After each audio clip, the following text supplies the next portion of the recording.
Hi, good morning. నా పేరు SRK Raju, psychologist and NLP therapist. నేను ఈవేళ అతుల్ సుభాష్ గురించి చాలామంది మాట్లాడారు, చాలా వీడియోలు మీరు చూసి ఉండొచ్చు. ఆ పేరు ఇప్పుడు మారుమోగుతుంది ఇండియాలో. కారణం ఏంటంటే అతను చనిపోయే ముందు రాసిన ఆ స్టేట్మెంట్ వింటే ఎవరికైనా కన్నీళ్ళు రాకుండా ఉండవు. సో అందులో చూస్తే మన మన మానవ సంబంధాలన్నీ కూడా మనీ సంబంధాలుగా మారిపోయినాయి. సొసైటీలో కూడా అలాంటివి ఎన్నో జరుగుతున్నాయి. కానీ ఈ ఇన్సిడెంట్లో అతను మనకి కళ్ళు తెరిపి చూపించాడు. జ్యుడిషియరీలో కూడా మనీ సంబంధాలు ఎలా ఉన్నాయి, పోలీస్ వ్యవస్థలో మనీ సంబంధాలు ఎలా ఉన్నాయి, అలాగే మనుషుల మధ్యన మనీ సంబంధాలు ఎలా ఉన్నాయి అన్నది మనకి వెరీ క్లియర్గా అర్థమయ్యేటట్టు అతను ఎక్స్ప్లెయిన్ చేశాడు. ఇలాంటి జరిగితేనే మన చట్టాలు మారాలా, మామూలుగా మనం మారలేమా?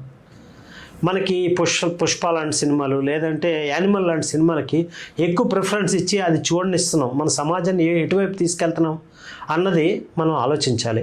ఈ లాంగ్ వీడియో కోసం please watch my YouTube channel mind doctor TV. Thank you.